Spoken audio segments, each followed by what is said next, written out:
Hello दोस्तों, मैं नवीन स्वागत करता हूं आपका अपने चैनल में। दोस्तों, लास्ट टाइम जब हमने लेक्चर में पढ़ा था तो हमने प्रोटोकॉल्स जो थे उनको कंप्लीट कर लिया था और हमारा लास्ट प्रोटोकॉल था आईपी एड्रेसिंग। तो दोस्तों, आई होप आपको समझ आया होगा। आज हम लोग एक नया चैप्टर शुरू करने जा रहे हैं, that is mobile telecommunication technology.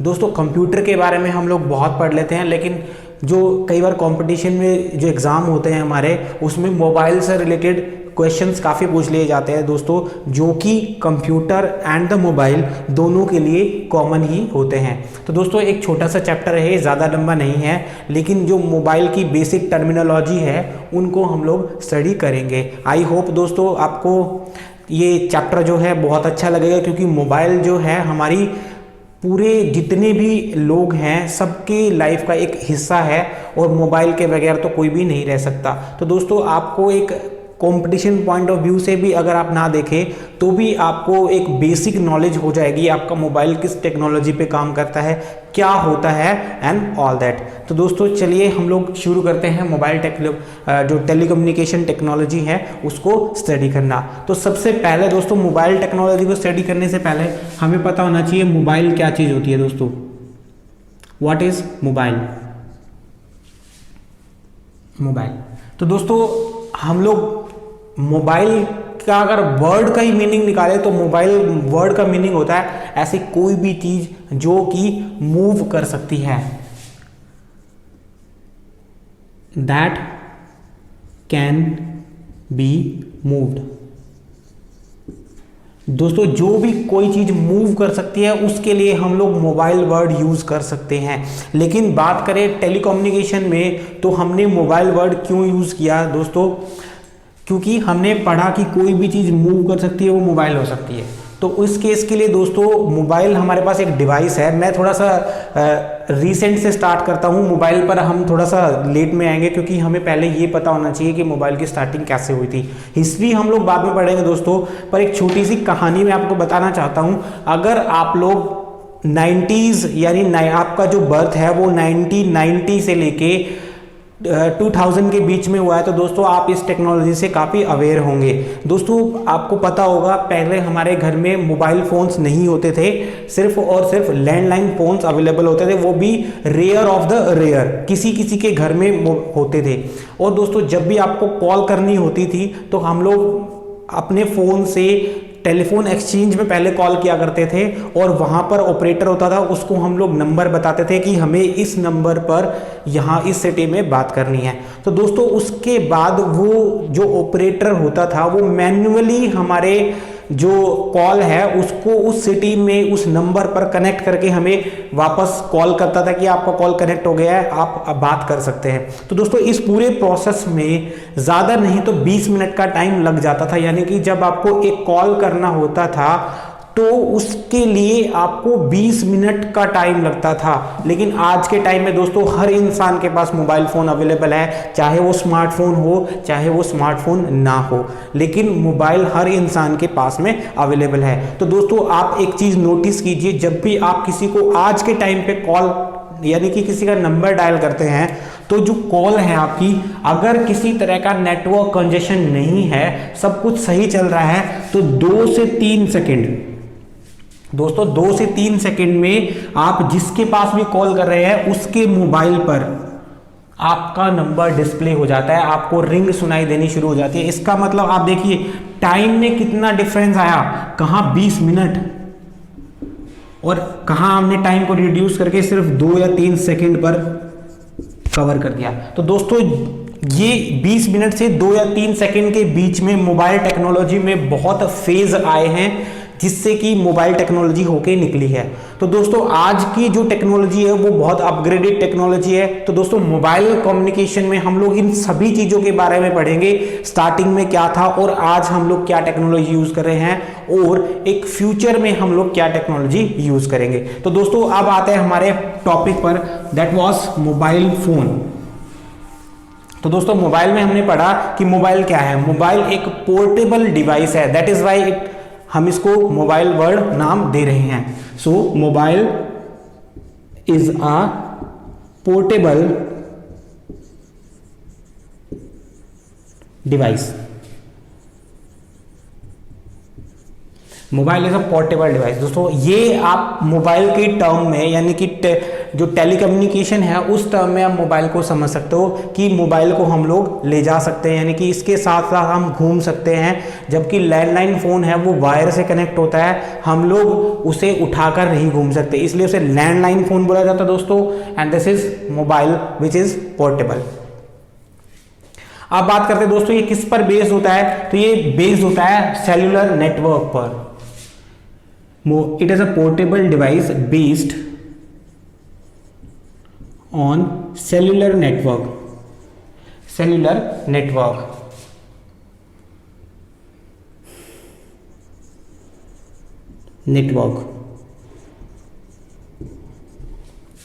तो दोस्तों ये सेल्यूलर नेटवर्क पर बेस्ड होता है। अब दोस्तों बात करते हैं सेल्यूलर नेटवर्क क्या हो सकता है।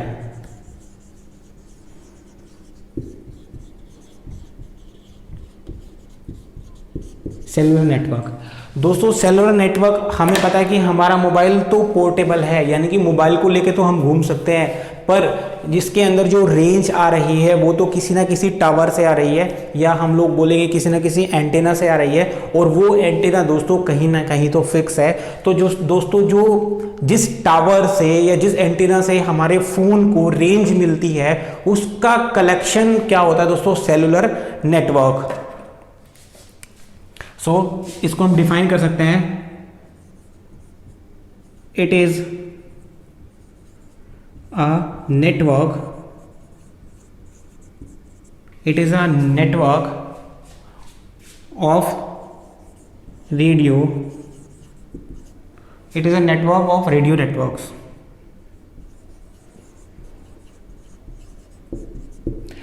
अब दोस्तों ये नेटवर्क ऑफ रेडियो नेटवर्क क्या हो सकता है, रेडियो का मतलब दोस्तों जहां से हम लोग हमारे डाटा को ट्रांस रिसीव कर सकते हैं, इसलिए इसको बोला जाता है सेल्युलर नेटवर्क। तो ओवरऑल अगर हम डिफाइन करना चाहे तो mobile is a portable device based on cellular network, और सेल्युलर नेटवर्क क्या होता है, ग्रुप ऑफ टावर्स। तो दोस्तों इसको हम डायग्रामेटिकली भी समझेंगे अभी नेक्स्ट। आई होप आपको ये समझ आ रहा होगा। अब चलते हैं दोस्तों नेक्स्ट टॉपिक पर, दैट इज सेल साइट। पहले सेल साइट पढ़ने से पहले हम लोग सेल पढ़ लेते हैं। जैसे कि मैंने आपको बताया दोस्तों रेडियो नेटवर्क होता है, तो रेडियो नेटवर्क कैसे बनता है, ग्रुप ऑफ टावर्स उनको मिला के बन जाता है। ठीक इसी तरह दोस्तों सेल कैसे हैं, मान लीजिए पहले इसको एक एग्जांपल के थ्रू समझते हैं। आई होप आप इसको नोट कर चुके होंगे। अगर आपने नोट नहीं किया है तो दोस्तों आप बाद में वीडियो को पॉज करके इसे नोट कर सकते हैं। चलिए दोस्तों पहले सेल को समझते हैं हम, व्हाट इज सेल, क्योंकि हमने सेल्युलर नेटवर्क पढ़ा तो हमें सेल भी पता होना चाहिए, सेल क्या हो सकता है। मान लीजिए दोस्तों ये हम एरिया है अपना, इस एरिया में हमने बहुत सारे टावर, यानी कि पहले हम बात करते हैं कि ये हमारा लैंड पार्ट है, इसको हमने डिवाइड कर दिया अलग अलग ब्लॉक्स में।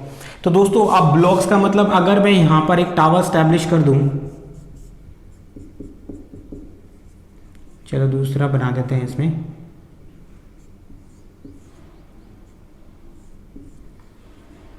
इस तरह के टावर दोस्तों आपने देखे होंगे, हर सिटी में टावर आपको या हर एरिया में आपको टावर मिल जाते हैं मोबाइल कम्युनिकेशन के लिए।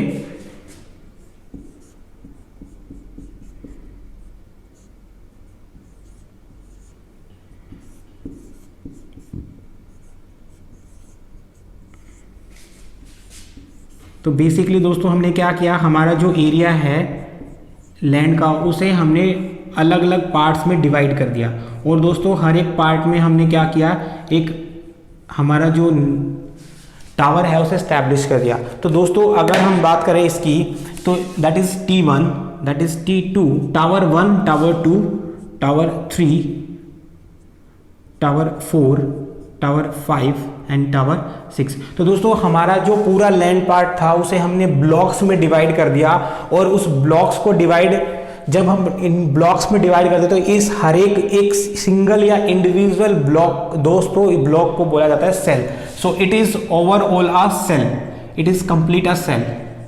दोस्तों एक सेल कब बनता है, जब टावर हम एक पूरे एरिया को डिवाइड कर देते हैं इनटू ब्लॉक्स और ब्लॉक्स, और हर एक ब्लॉक अपने आप में क्या होता है, एक सेल होता है।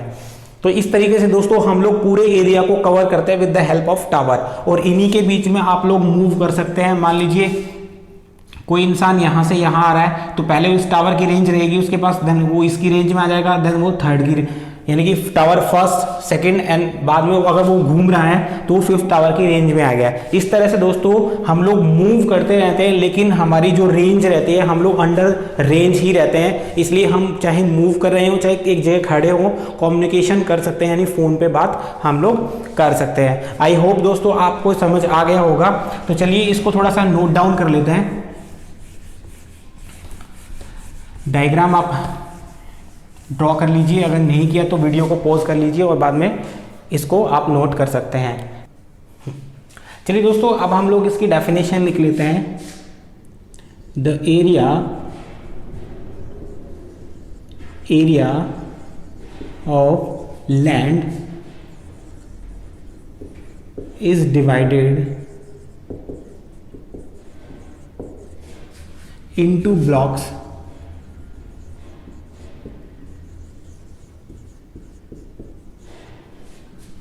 and these blocks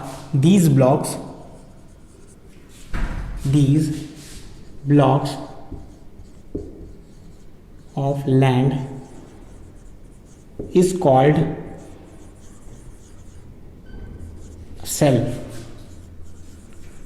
I hope दोस्तों आपको डेफिनेशन क्लियर हो गई, क्योंकि हमने पूरे एरिया को डिवाइड कर दिया इनटू डिफरेंट ब्लॉक्स, और उस ब्लॉक्स को ही बोला जाता है दोस्तों सेल।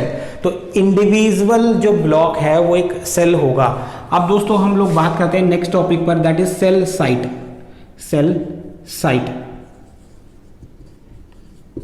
या इसको बोला जाता है दोस्तों बेस साइट या base station,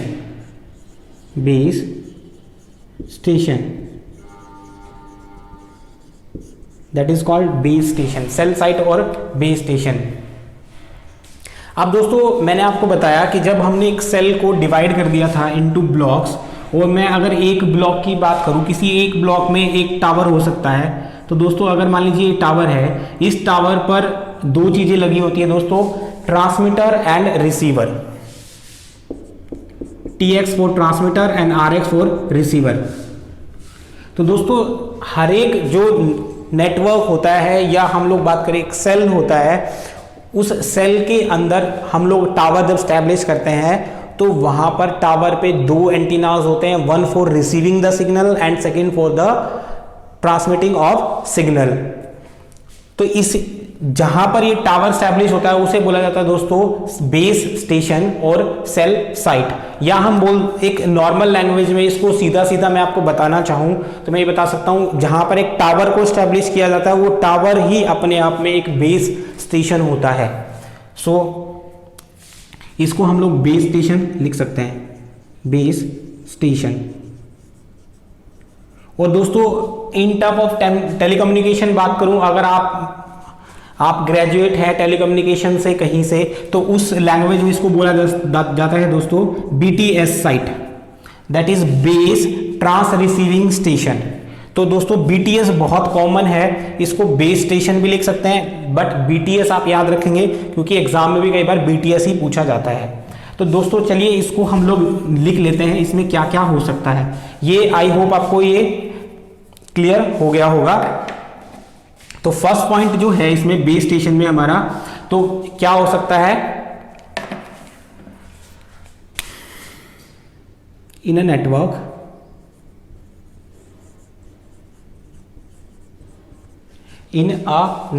the cell have transmitter and the receiver,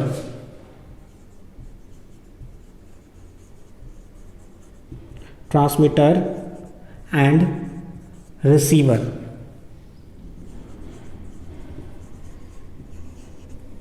और दोस्तों जिस पे ट्रांसमीटर और रिसीवर होते हैं उसे ही हम बोलते हैं cell, that is called cell site और सेल स्टेशन और बेस स्टेशन। या इसको BTS बोलते हैं। आई होप दोस्तों आपको इसकी डेफिनेशन जो है वो क्लियर हो गई होगी। अब दोस्तों एक और मैं आपको बता दूं कि जब जैसे ही हमने डिफरेंट ब्लॉक्स में डिवाइड किया था, हर बेस स्टेशन जो होता है उसकी डिफरेंट फ्रीक्वेंसी होती है from the neighbour base station. अगर मान लीजिए दो टावर है यहां पर, इसे T1 नाम दे देते हैं हम लोग, और दूसरा टावर है दोस्तों, इसे T2 नाम दे देते हैं, दैट इज T2। तो दोस्तों T1 और T2 की फ्रीक्वेंसी डिफरेंट होगी, और जो एरिया ये कवर करते हैं दोस्तों, ये एरिया कभी भी रेक्टेंगल में कवर नहीं करते, ये सर्कल में कवर करते हैं। तो अगर हम लोग बात करें इनकी, तो जो एरिया हो जाएगा इसका, मान लीजिए इतना एरिया है और दूसरा जो है इतना एरिया है इसका। और दोस्तों ऐसे ही अलग अलग स्टेशन बने होते हैं। चलिए पहले आप इसको नोट कर लीजिए, हम लोग इसको डायग्रामेटिकली थोड़ा सा अच्छे से और समझ लेते हैं। आई होप आप ये नोट कर चुके हैं बेस स्टेशन। अब मैं आपको क्लियरली समझाता हूं डायग्राम के थ्रू कि बेस स्टेशन जो होते हैं या हमारा मोबाइल नेटवर्क जो होता है वो कैसे काम करता है। तो इसके अंदर सेकंड जो पॉइंट था दोस्तों वो आप लोग लिख लीजिए, उसके बाद हम डायग्राम से समझेंगे। फर्स्ट पॉइंट हमने पढ़ा कि कोई भी नेटवर्क या सेल्स में डिवाइड होता है और हर सेल के पास अपना एक ट्रांसमीटर और रिसीवर होता है। दूसरा पॉइंट जो हम पढ़ने जा रहे हैं दोस्तों, हर एक जो बेस स्टेशन है या सेल टावर है उसका दूसरे सेल टावर से फ्रीक्वेंसी जो होती है वो डिफरेंट होती है, या सीधा बोल सकते हैं they use different frequency. So, cell tower और base station use different frequency.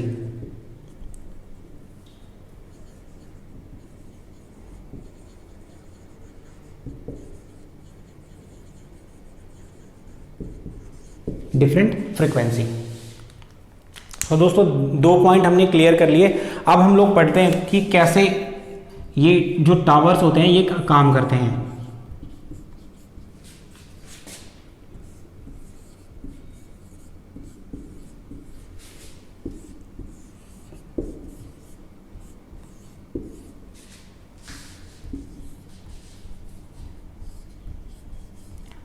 तो इस तरह से दोस्तों जो ज्योग्राफिकल एरिया होता है हमारा वो डिवाइड होता है अलग अलग। तो दोस्तों हम मानते हैं कि इसका एरिया जो टावर 1 है इसका इतना है, दोस्तों दूसरे का एरिया इतना है, तीसरे का एरिया इतना है, और अगर बात करें फोर्थ टावर इसका एरिया इतना है। तो दोस्तों आप देखिए कि जैसे अगर आप यहां देख पा रहे होंगे एक सेल की जो रेंज है वो दूसरे को कट करती है दोस्तों। अगर ऐसा नहीं होगा तो मान सकते हैं आप, एक थोड़ा सा एग्जांपल और ले लेते हैं हम लोग कि एक रेंज ये है,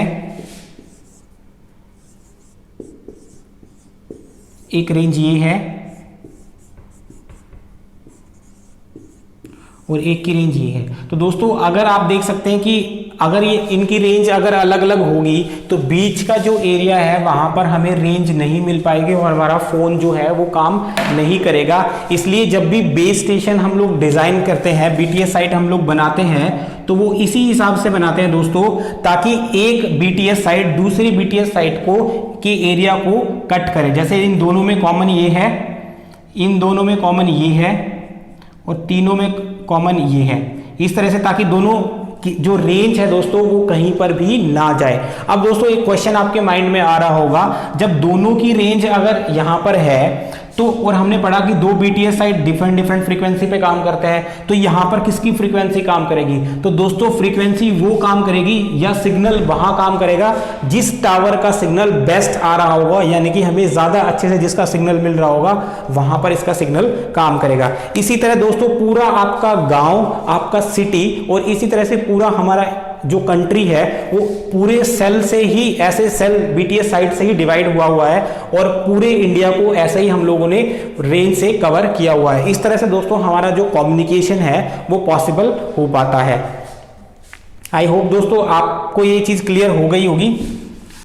तो दोस्तों ये था बेस स्टेशन। अब हम लोग मूव करते हैं हिस्ट्री ऑफ मोबाइल टेलीकम्युनिकेशन, यानी कि जो मोबाइल कम्युनिकेशन है वो स्टार्ट जहां से हुआ था वहां से आज तक क्या क्या चेंजेस हुए वो सब हम लोग इसमें पढ़ने वाले हैं। तो दोस्तों जो मोबाइल कम्युनिकेशन की हिस्ट्री है उसमें हमें ये देखना है कि इसकी स्टार्टिंग कब से हुई। तो दोस्तों अगर बात करें स्टार्टिंग की, तो जो मोबाइल कम्युनिकेशन है उसकी स्टार्टिंग यूएस से हुई थी सबसे पहले, यानी कि यूएस ने इसको 1940s में फर्स्ट मोबाइल कम्युनिकेशन को डेवलप किया था। और इसके साथ साथ जो यूरोप है,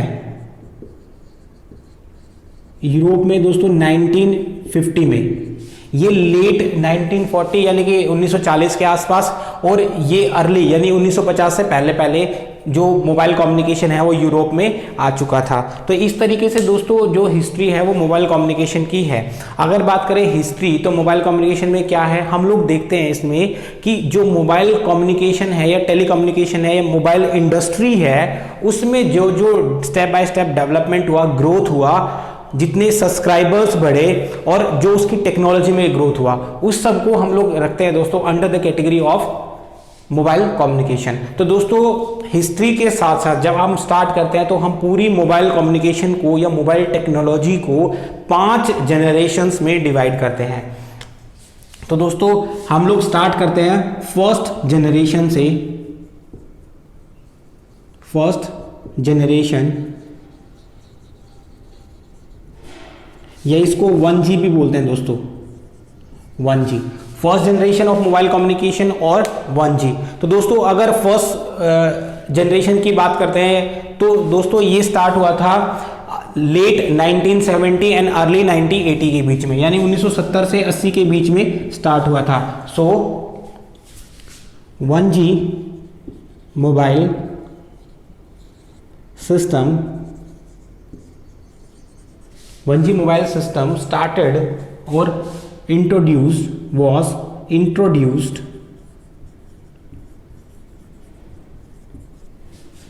in late 1970 and early 1980। तो दोस्तों हम लोग बोल सकते हैं 1970 से 80 के दशक में हमारा जो 1G है first generation of mobile communication start हुई। अब दोस्तों इसकी टेक्नोलॉजी पे बात कर लेते हैं। तो दोस्तों ये बेस थी एनालॉग टेक्नोलॉजी पे, यानी कि इसमें जो सिग्नल था वो कॉन्टिन्यूअस सिग्नल था, टाइम वेरिंग सिग्नल जिसको बोलते हैं। सो इट वॉज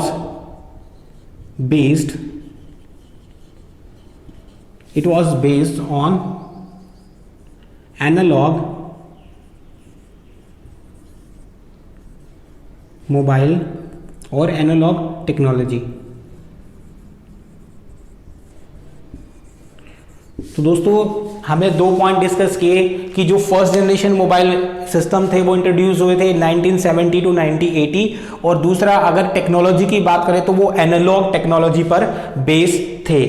अब दोस्तों बात करते हैं हम लोग कि 1G टेक्नोलॉजी में हमें क्या क्या फैसिलिटीज मिलती थी। तो दोस्तों मैं आपको बता दूं कि जो फर्स्ट जनरेशन थी उसमें सिर्फ आप फोन पर बात कर सकते थे किसी दूसरे फोन पे। जो आजकल हमें फोन कॉल के अलावा जो फैसिलिटीज मिलती हैं ऐसी कोई भी फैसिलिटी उस टाइम तक अवेलेबल नहीं थी। सो अगर बात करें इसकी सर्विसेज की तो इसमें सिर्फ हमें वॉइस कॉलिंग की या वॉइस फैसिलिटी ही अवेलेबल थी।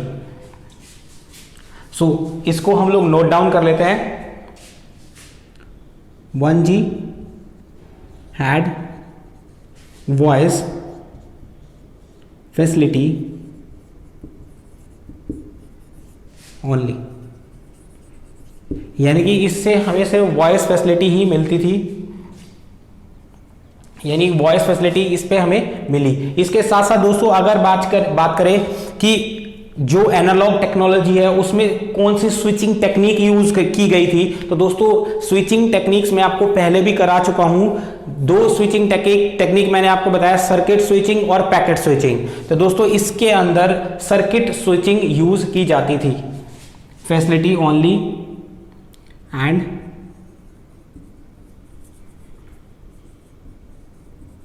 It was based on circuit switching.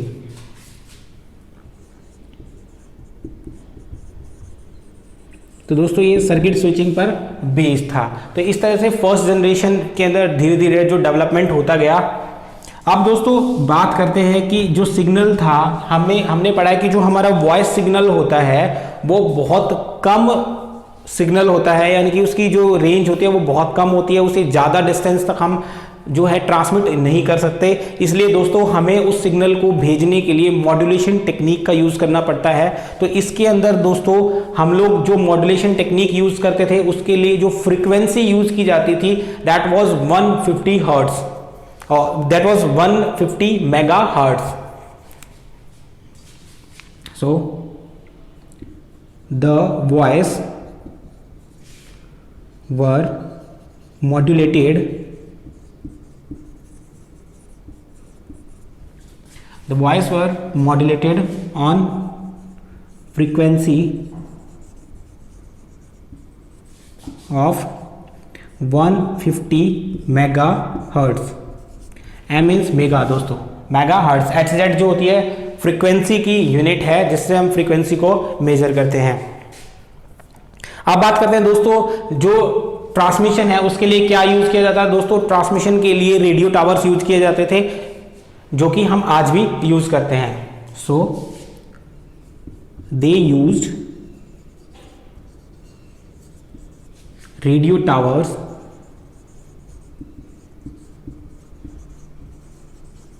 For transmission.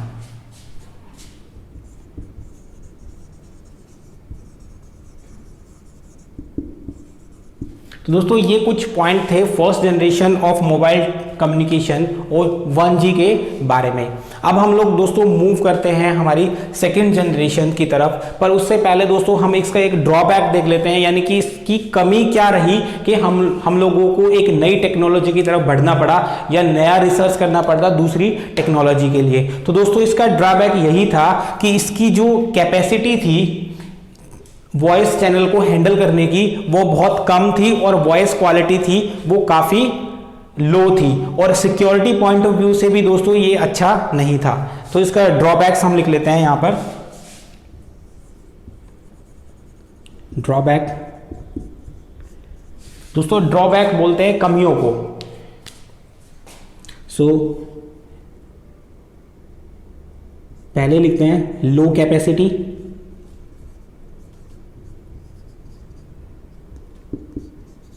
Low capacity सबसे पहले दोस्तों उसकी कैपेसिटी लो थी, और जो पुअर वॉइस सिग्नल और जो सिक्योरिटी थी दोस्तों वो भी इतनी ज़्यादा नहीं थी। So no security.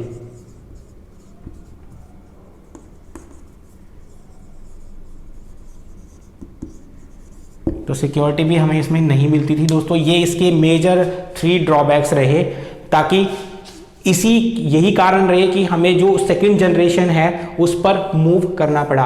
तो दोस्तों आई होप आपको समझ आ रहा होगा, तो आप इसको नोट कर लीजिए। अगर आपको किसी तरह की प्रॉब्लम हो रही है तो आप कमेंट सेक्शन में जाके हमें बता सकते हैं दोस्तों।